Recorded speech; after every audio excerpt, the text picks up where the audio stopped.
What's up, everyone? Mike from What the Fun. This debate section is from our latest episode of Test Your Might, the weekly video game debate show. The full episode is found on any podcast app of choice with Apple and Spotify links down below.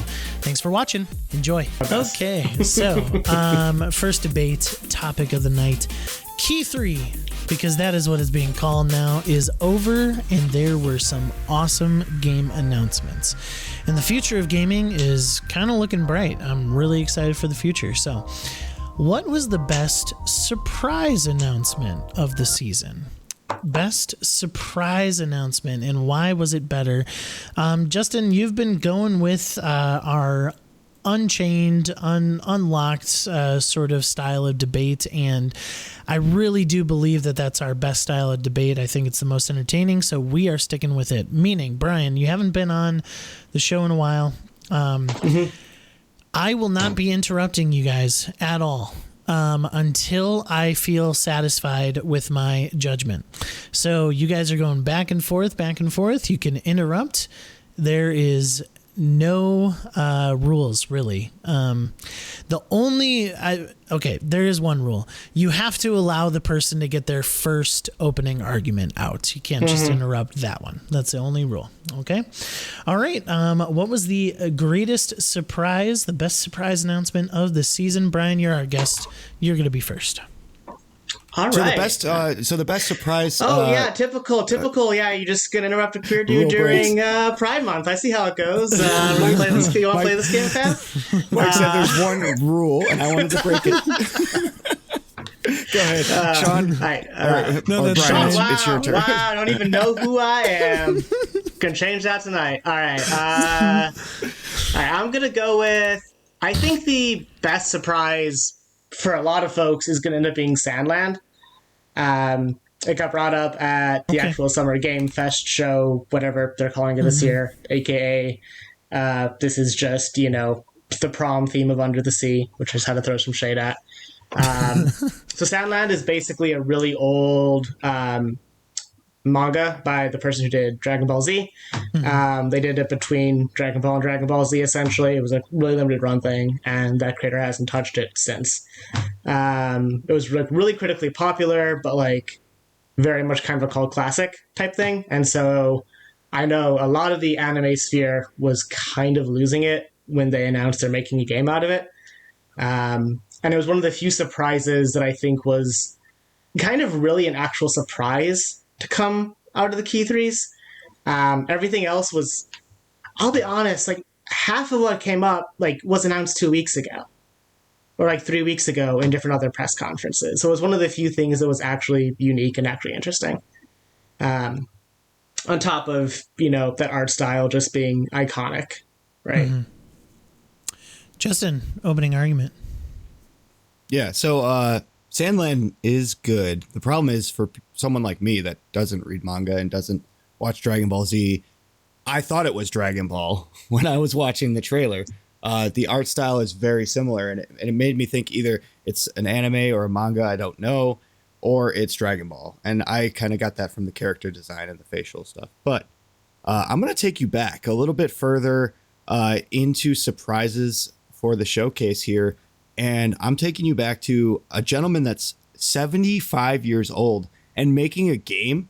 We're talking here John Carpenter's Toxic Commando. This is a run and gun shooter, first-person shooter, third-person shooter, still unknown, but 4-player multiplayer game that you're killing zombies with 80s action. The trailer alone pulls you in with Bon Jovi playing in the background. It just oozes 80s the whole time. And to have John Carpenter come in and direct this game, I didn't see that coming because he's 75, number one. And number two, a game we got Evil Dead recently. We've gotten the Friday the 13th game, which license is giving up, sadly. But we have Dead by Daylight, which has Nicolas Cage in it. That's a cool surprise. But we've got Toxic Commando. No one saw this coming. No one knew about this. And of course they didn't know John Carpenter was behind it. One of the horror greats, not my personal favorite, Wes Craven, but John Carpenter is great. He's got The Thing. He's got, Halloween, of course. He's got these movies in his back catalog. He's 75. He's making a game.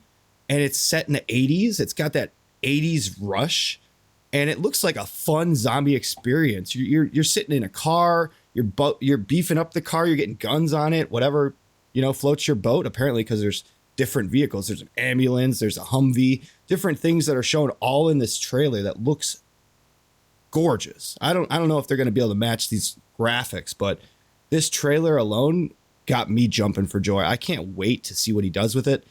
He's a god in the horror cinema phase. Come on, like in 80s, that's when The Thing came out. That's when his big hits came out. If he's setting this with that kind of nostalgia in it, it's going to be a hit and people are going to love it.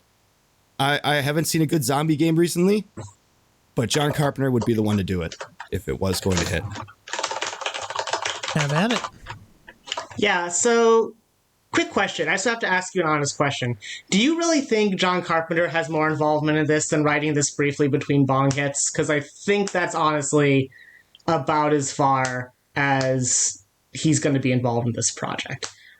He's not writing this thing. He's not developing it. He's 75. He doesn't know how to code, fam.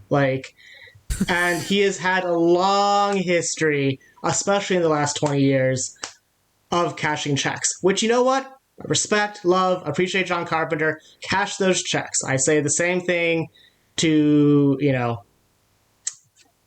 all of the, older directors who at this point are just cashing checks. Good for you. You earned it. But this I agree that he hasn't.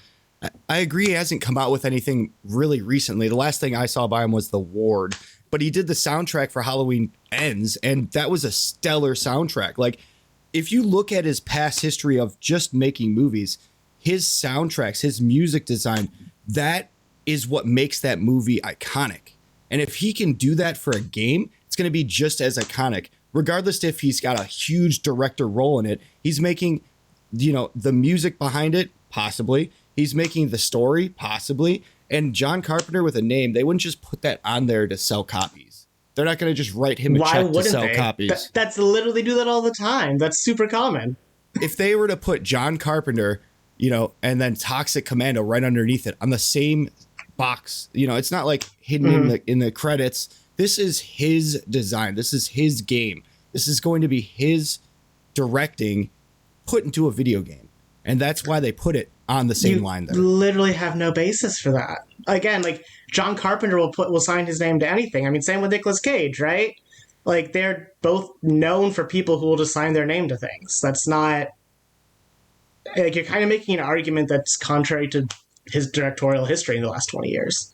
And I agree he's great doing musical work, but the reality is, I don't think he's good anything there that gives me excitement for game mechanics. The actual video seemed bog standard zombie stuff. I've played, a fair number of zombie games over the years. Nothing in that seemed particularly new. The music soundtrack was great, but I have earbuds. I can listen to any music I want while I shoot zombies. I don't actually need a licensed music for that.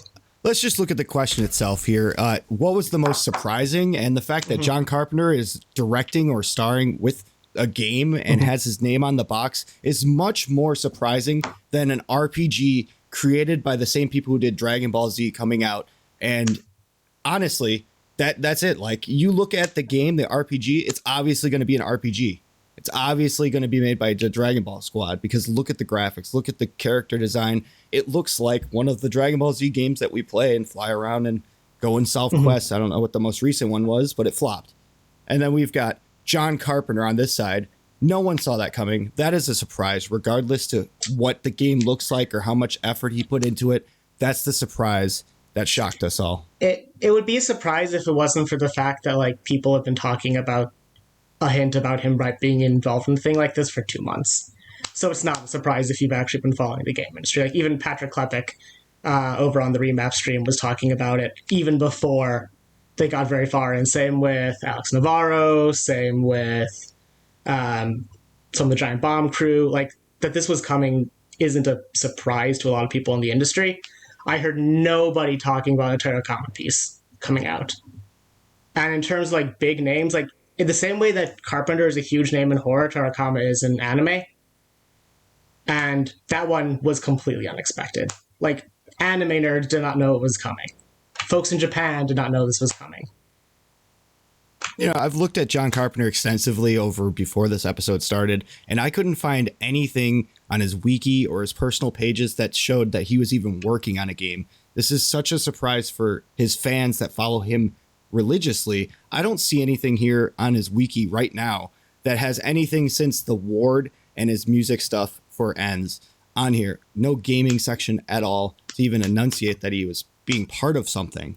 That's why. Yeah, but rumors wouldn't show up on a wiki. That doesn't contradict anything I said about industry already being pretty aware of it. You're talking about rumors and leaks that aren't officially confirmed before the showcase. You can't take away from the actual showcase itself of revealing something that no one was expecting factually. I mean, I can because it literally lessens the surprise. That's how rumors and leaks work. Okay, so you're saying there was no leaks or no rumors that Sandland was going to be coming out as an RPG in the future? No. Okay.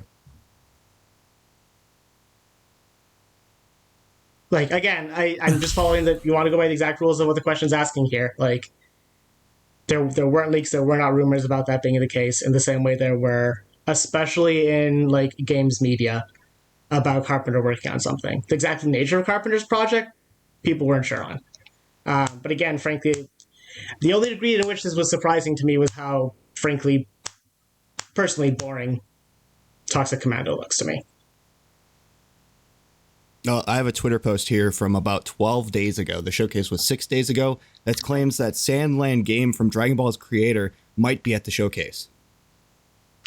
And that even if it's so small that it's one tweet, that's still a leak that would compromise your entire argument. I rest my case, Your Honor. I might be a judge, but I am not honorable. No, just kidding. Wow, that's a self-own. Congratulations, I guess. Yeah, I'm calling it. I have heard enough. This is gonna hurt. Justin, you chose a surprise that I absolutely loved, because I mean, it is John Carpenter. He's the creator of my second favorite movie of all time. I do have to give this to Brian, though. I think the only reason is because his hits were bigger on yours, I think, as far as John Carpenter just doing it for the check. How much involvement is he going to actually have? Stuff like that. So I just think his hits were a bit bigger, even though for me, yes, I agree that surprise was more for me, because I was like, I was with you, Justin. I was like, is this another Dragon Ball game? Like, cool. The whole time. Also, I will say, Justin, if it turns out I'm wrong and John Carpenter's heavily involved in this project, that's gonna be sick as shit. I'm a pessimist, you know me. I love it. Okay. All right. So, 20 say, yeah. Okay.